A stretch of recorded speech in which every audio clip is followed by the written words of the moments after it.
జూబ్లీహిల్స్ ఉప ఎన్నికలో సినీ కార్మికుల ఓట్ల కోసం అన్ని పార్టీలు ప్రయత్నించాయి. వారి మద్దతు కూడగట్టుకుంటే విజయానికి ఢోకా ఉండదనే ధీమా అన్ని పార్టీల్లో నెలకొంది.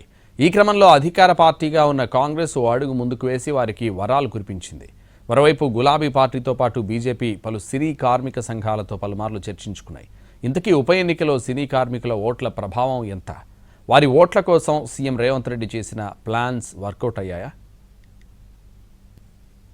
జూబ్లీహిల్స్ ఉప ఎన్నికలో సినీ కార్మికుల ప్రభావం కీలకంగానే ఉంది. నియోజకవర్గంలోని యూసుఫ్గూడ డివిజన్లో కృష్ణానగర్, శ్రీనగర్ కాలనీ, రెహమత్ నగర్ డివిజన్ పరిధిలో 24 క్రాఫ్ట్లకు చెందిన సినీ కళాకారులు పెద్ద సంఖ్యలో ఉన్నారు. వారికి సంబంధించి సుమారు 22,000 ఓట్లు ఉన్నట్లు అంచనా. ఎన్నికల బరిలో ఉన్న 3 ప్రధాన పార్టీల అభ్యర్థులకు సినీ రంగంతో సత్సంబంధాలు ఉన్నాయి.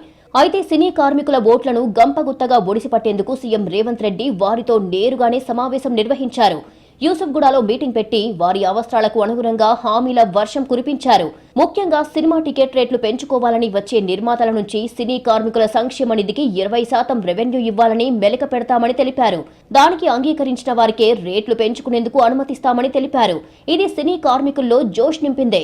మరోవైపు కాంగ్రెస్ అభ్యర్థి నవీన్ యాదవ్ కుటుంబానికి సినీ పరిశ్రమతో మంచి సంబంధాలు ఉన్నాయి. కృష్ణానగర్ ఏర్పాటులో నవీన్ తండ్రి చిన్న శ్రీశైలం యాదవ్ కీలకంగా వ్యవహరించారు. కొంతకాలం సినిమా రంగానికి చెందిన పలు యూనియన్లకు పెద్ద దిక్కుగా వ్యవహరించారు. చిత్రపురి కాలనీ ఏర్పాటులోనూ నటుడు ప్రభాకర్ రెడ్డితో కలిసి కృషి చేశారనే పేరుంది. అంతేకాదు తన కుమారుడికి మద్దతివ్వాలని సినీ కార్మికులకు చిన్న శ్రీశైలం యాదవ్ విజ్ఞప్తి చేశారు. ఇది సినీ కార్మికుల ఓట్లను ఒడిసిపట్టేందుకు నవీన్ యాదవ్ కు కలిసి వచ్చిందని చెప్పవచ్చు. ఇక బీఆర్ఎస్ అభ్యర్థి మాగంటి సునీత భర్త మాగంటి గోపీనాథ్ గతంలో సినీ నిర్మాతగా వ్యవహరించారు. ఆయనకు సినీ కార్మిక సంఘాలతో మొదటి నుంచి మంచి సంబంధాలే ఉన్నాయి. ఎమ్మెల్యేగా గెలిచాక సినీ పరిశ్రమలో ఎవరికి సమస్య వచ్చినా మాగంటిని ఆశ్రయించేవారు. చిత్రపురి కాలనీ అంశంలో కూడా ఆయన కీలకంగా వ్యవహరించారు అనే పేరుంది.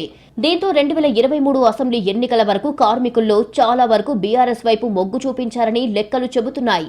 ఈసారి కూడా వారి ఓట్లు సాధించుకునేందుకు బీఆర్ఎస్ నేతలు కార్మిక సంఘాలతో చర్చలు నిర్వహించారు.